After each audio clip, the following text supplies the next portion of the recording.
Hi.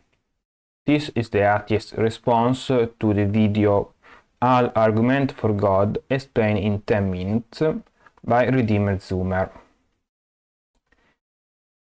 This type of video I see recently that start to popping up on YouTube and doing thousands of views. A lot of channels doing it about a lot of content. It's very successful because it's a lot of information in short period of time and a lot of type of diverse information. So a lot of people are interested in watching it. So they're making a lot of views. So many other channels start copying it, and so it's a closed chain. Okay.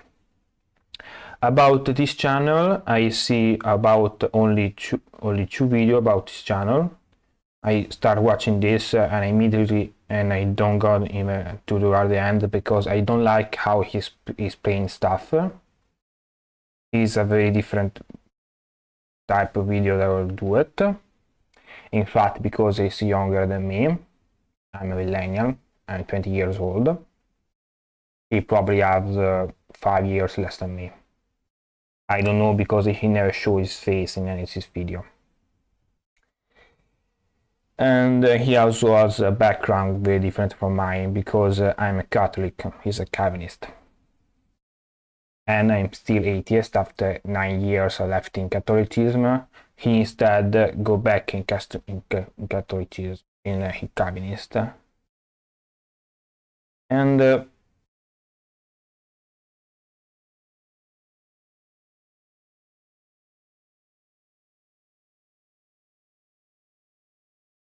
Presbyterian Church USA by completely oppose the theological liberalism and progressivism they reject.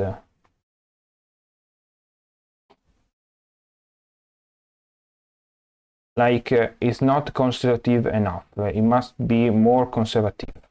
It's not conservative enough. It must be more hate, more stuff. It's not enough theological. It must be more. Okay. I have not still watched this video, and I do it without preparation, without a thing, because I know a lot about a lot of I know many arguments for God. So let's go. Let's reduce the audio even more. Unless you're raised in a Baptist Sunday school, you probably think that if you believe in God, you should be able to explain why. Luckily, of course, which God? Jehovah. Not even discussing that because this is a Christian video. Christians and other philosophers have been answering this question for over 2,000 years. This makes no sense because Christian God existed by less than 1,700 years, and 2,000 years if you're talking about earlier Christian. 2,050 years make only sense if you include ancient Greece and Jews. Evidentialism tries to argue for God by giving evidence of supernatural events. For example, a lot of Christians think the resurrection of Christ can be historically proven because there were a lot of eyewitnesses who all died for their faith, and generally people don't die for something they know isn't true. Okay, wait, I'm gonna listen to all that. Sometimes people give evidence of supernatural things like demonic possessions, where people start speaking in languages they don't know, or near-death experiential things like demonic. Okay, no. Let's go. Let's go. People give evidence of supernatural. Okay, let's go bit by bit because it goes different example instead of just one.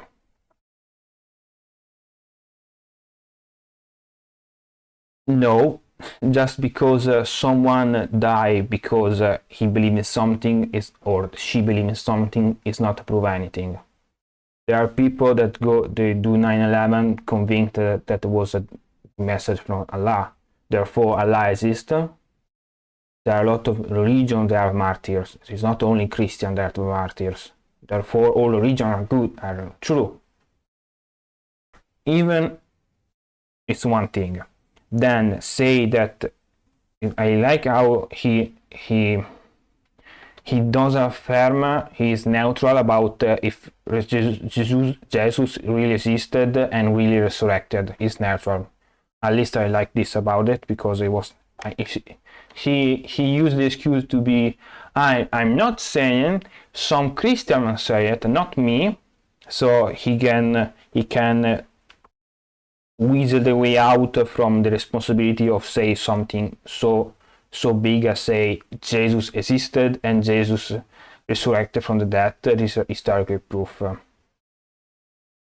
Okay, so martyr is not a proof, it's not a proof of good, and especially if all Martin's sources are from Christian sources. And generally people don't die for something they know isn't true. Okay, you can be convinced of something, doesn't mean make it true. Again. Sometimes people give evidence of supernatural things like demonic possessions. Okay, demonic possession can be cases of people convinced to be possessed by mental disorder and situation of social situation, being social pressure. No Buddhist can be possessed by a Christian demons. Never question about this. No people from Sri Lanka or from India with a Buddhist in Hinduist culture is influenced by Christian demons. Never question about this. Where people start speaking in languages they don't know, or near-death experiences where people see things outside their body that they shouldn't have been able to see. Hallucination for provide of oxygen, and of course they see things about their religions. They don't see things about a religion that are not born with it. So all these arguments make no sense. It's not to be taken seriously.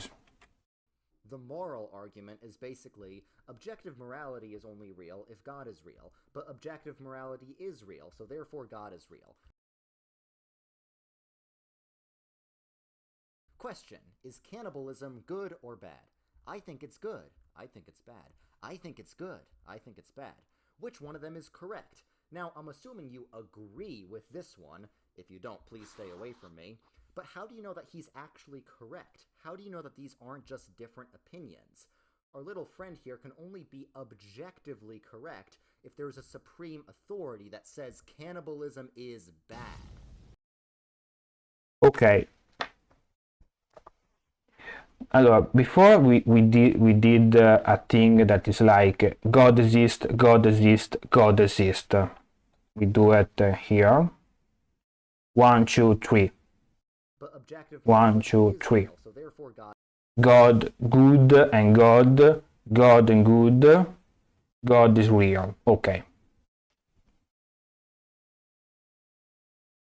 Good and bad are only real if God is real. No, they can just exist by a argument of state, a philosophy that say this is good, this is bad. You can get any philosophy like humanism. Good and bad are real. This is your opinion, not opinion. Something that is good today can be bad tomorrow and vice versa. Therefore, God is real. No. Just because you need a God for your moral system to work doesn't mean your God exists. It's like I say that I need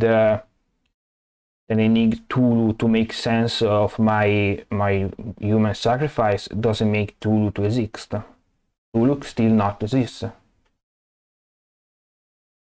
And then we have an example with cannibalism, a very bad example of cannibalism, or argument, a very bad example of argumentation about something, because people don't talk like this. They talk like this only meme. Like if you get out, get air, go in the city, go talk to people, then you will find people that talk different than this. They give you example. For example, about cannibalism, I can say it's bad because humans are not built for that. Humans are a social animal. Therefore, they are built to be in social group. Therefore, they are evolved to not do cannibalistic stuff because it's against a forming society.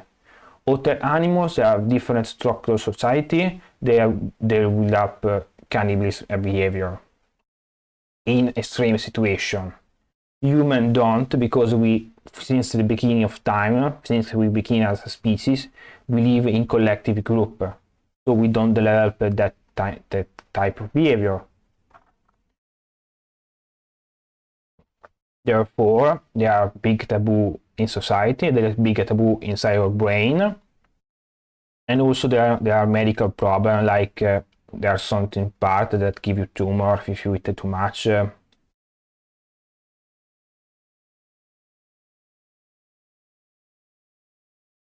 Yeah, you need only with a god, with a supreme being, with a sky daddy. You will do something bad, like really. And now cosmological, of course. Everything that happens has a cause, and that has a cause, and that has a cause. So where does this go? Does this go on forever? That's not possible. At some point, there needs to be a first cause of everything else. There needs to be an unmoved mover, an uncaused causer, an unchanged changer. It needs to be eternal, because if it ever starts or stops existing, that's change, and it can't do that. It needs to be outside the universe, because everything in the universe is caused. It also needs to be all-powerful. Wait. Anything else, that means it's all-powerful. And this is what we would call God. I don't... Okay. This is a perfect situation where itself is destroyed by itself, because at the same time is outside the space-time and is perfect.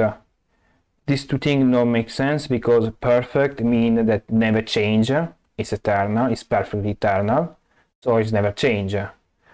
And why then it changes and decides that the universe should exist? See? It makes no sense. Why it should exist outside space-time, where anything can't exist, because existing it means being in the space-time continuum. And of course, if everything needs to be created, why God is not a creator? Because God is the creator. Okay. And why is your God then? This one, why is Jehovah? Of course, this is not a question they can accept, because it's not a question they accord to live with it, because that question is never questioned, never deal with it. They just believe in that one, you know. Okay, let's see the rebuttal. Everything is a mixture of act, meaning what it is, and potency, meaning what it could be. For example, a baby actually is alive, and it could be an adult. An apple actually is red, and it has the potency to be eaten. So if you eat an apple, you're actualizing its potency to be eaten. But you also are a mixture of act and potency. For example, you have the potency to be strong, but you're not. Anytime I have the potency to stop this video, because what this have to mean with God? Excuse me. What?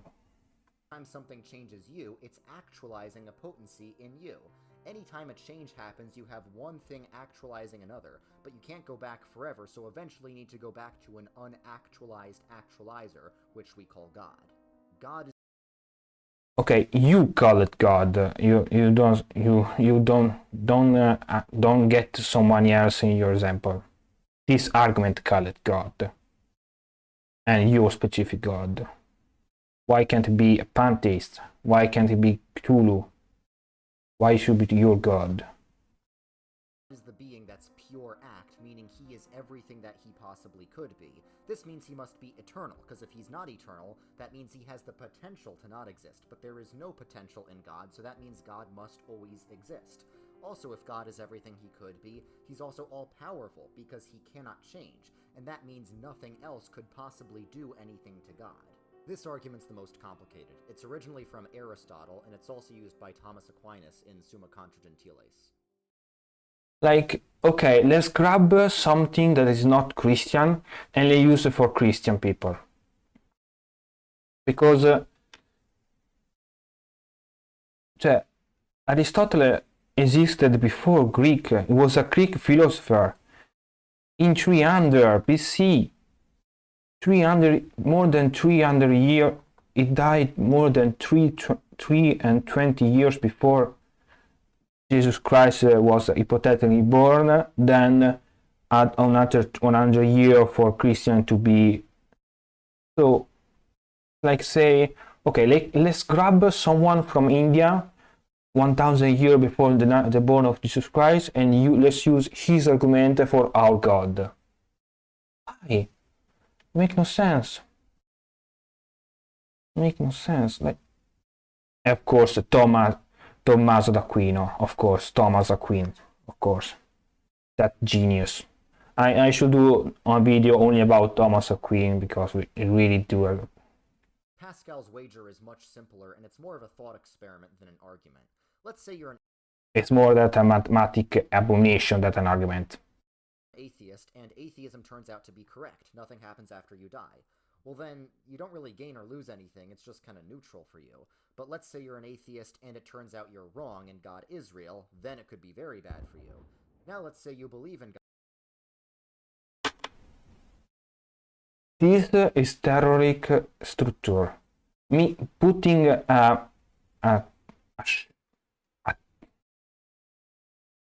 putting this sound effect implying there is an hell, and of course the video will not talk about that, but the fear of hell is not a type of video. Like, the fear of hell is not a video. Let's leave it there. God, and it turns out atheism is correct, well then you still don't gain or lose anything, it's just neutral. But if you believe in God and God is real, then you could gain everything. Okay, this is the Pascal wager. Of course, the answer to Pascal wager is that it's a very stupid argument, because you are taking only one possible, only 4 possible resolution with only 2 variants.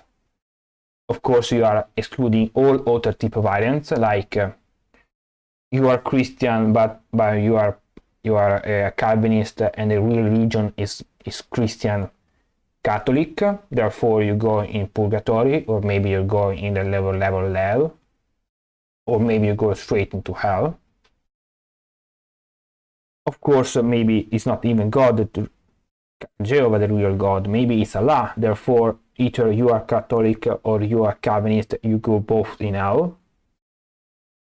Or maybe it's not even Allah, maybe there is a different God that we don't know, and maybe this God doesn't wield another war, a hell war, a paradise, nothing. We just stop existing after die. There is no soul.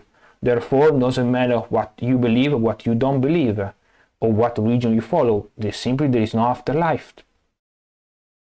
This argument makes sense only if you think afterlife exists, and if you think that your religion is true.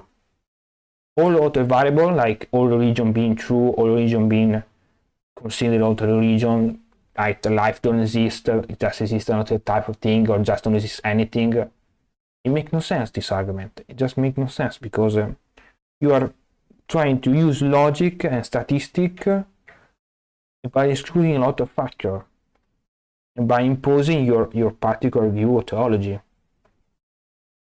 So between these 2 possibilities to believe in God, that means the universe must have had a designer. If you found a machine lying around, you would assume that somebody designed the machine. So the teleological argument tries to argue that the universe works like a machine, so somebody must have designed the universe. Things in nature, like the human cell or the ecosystem of the world, are very complex and they work like a machine. Now, Darwinian evolution can explain why that is, but there's also things Darwinian evolution can't explain, like the 4 constants of the universe. There are For a moment, I think, okay, he is not a young earth creationist, because he admitted that Darwin can do this. Also, he actually said that he's a young creationist, because he said that Darwin, instead of the theory of modern evolution, that are 2 different things, because we are not stopped at Darwin, we have evolved. They are more than 100 years passed, so we evolved from that. We are not just still listening to Darwin. And then he used Darwin to explain the physics. Darwin was not an astrophysics. Darwin was talking about only animal and plants. He was not talking about the universe. The universe is another thing. The physics is another thing. The origin of life is another thing. You can't use Darwin and the theory of evolution for talking about that. You are not young earth creationism if you do this, if you put all together and say also evolutionism. Physical constants like the gravitational constant and the electron charge, the strong nuclear force and the weak nuclear force that are... And of course, all of this stuff need a god. It can't just be there by nature. It can't just be there just because it is. Of course, if water go down and air goes up, it's because there is a god behind it. Of course, mountain can be born from nothing just because two tectonic. Of course, there might be a god behind the earthquake. This can't just be by nature. Why? Why you put a god where there is nothing?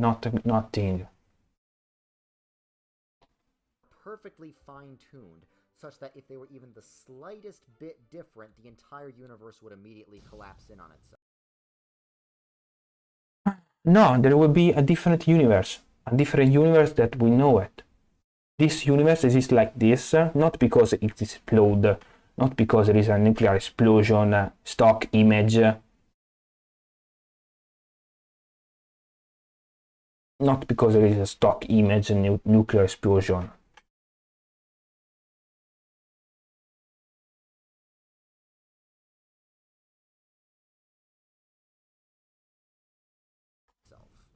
The ontological argument says God exists because of the way he is.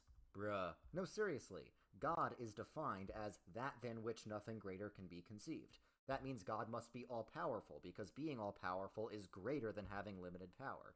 God must be all-knowing, because being all-knowing is greater than having limited knowledge. God must be all-good, because being all-good is greater than being... Just because I draw something in my mind and I'm convinced that this is true, doesn't make it true. I'm just gonna skip this because it's not even worth arguing. Just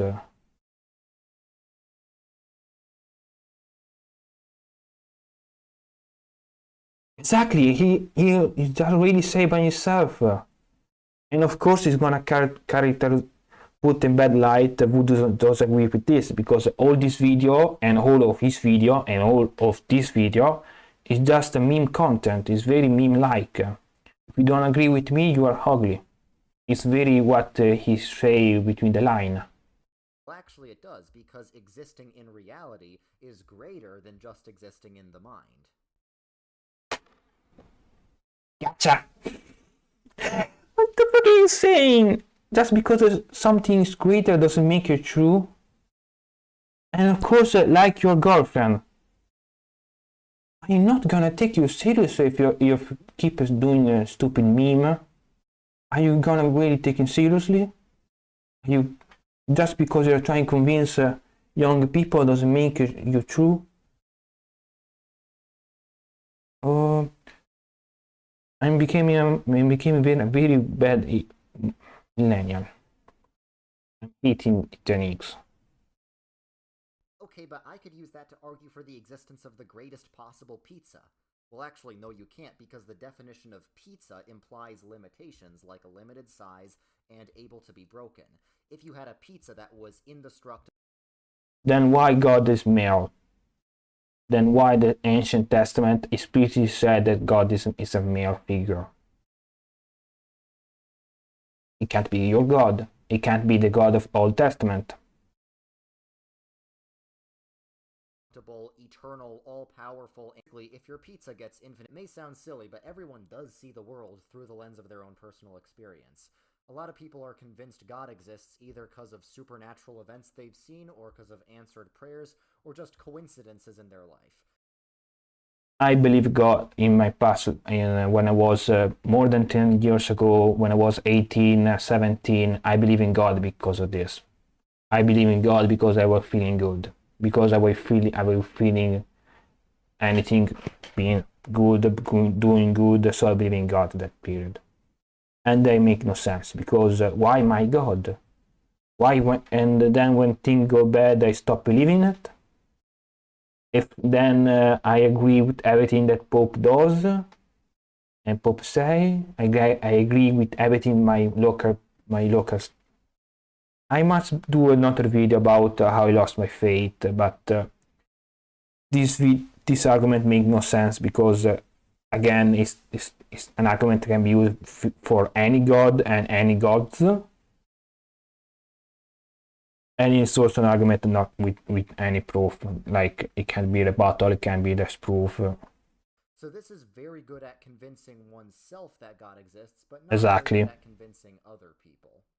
The transcendental argument basically says, like, this video, he's exposing argument that he himself doesn't share. without God, nothing can make sense at all.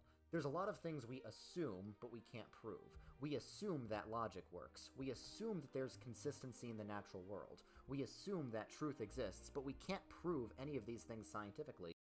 Therefore, they're all fake. Scientific work with a different thing. This stuff here, this three stuff here, they work in different argument. I use science to prove that gravity exists. I don't use science to prove that that this is red.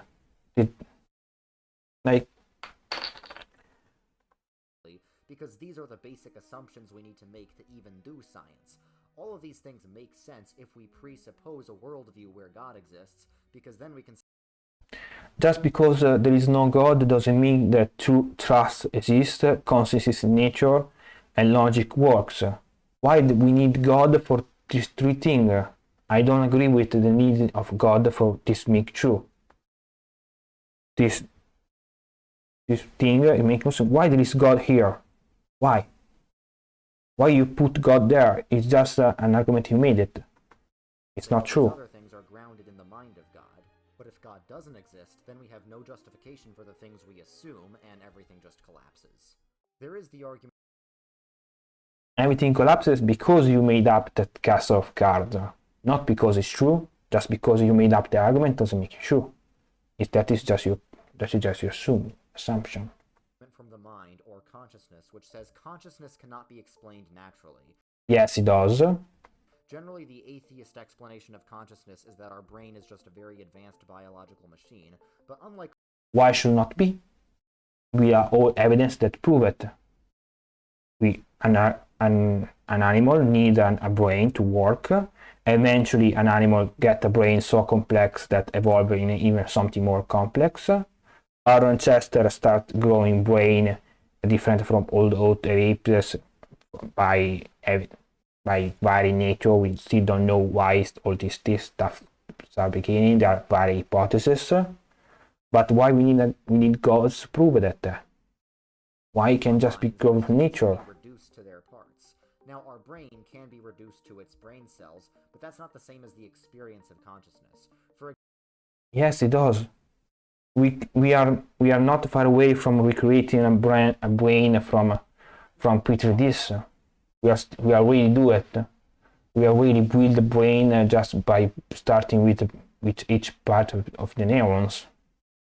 If I get private from if they steal a piece of my brain, I lost conscious. I lost part of my mind.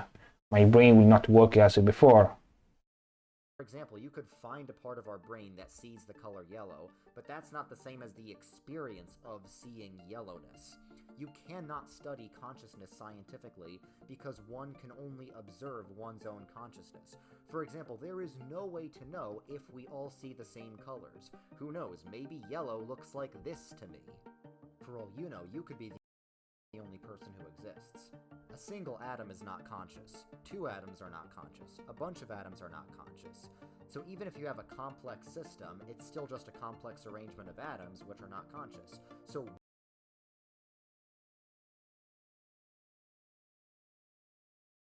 it's like, say, I have a piece of paper, I have two pieces of paper. If I have 40 pieces of paper, it's not a deck. Yeah, it's a deck. If you have multiple type of pieces of paper, it became a deck. A brain is not just a group of atoms. It's like, say that then animals that have no brains and they still work. Then plants that are not a brain but still work like they have a brains. Why do we need? Where does consciousness come from? So So this isn't exactly an argument for God, but it is an argument for the human soul because it shows you need something immaterial to explain consciousness. No, you need the brain to explain the human behavior. Without the brain, you don't. This is more an argument for soul that it should be in a video about the soul, why the soul doesn't exist. You need a brain to make the sense of the human behavior, human comportment, and everything, human anatomy.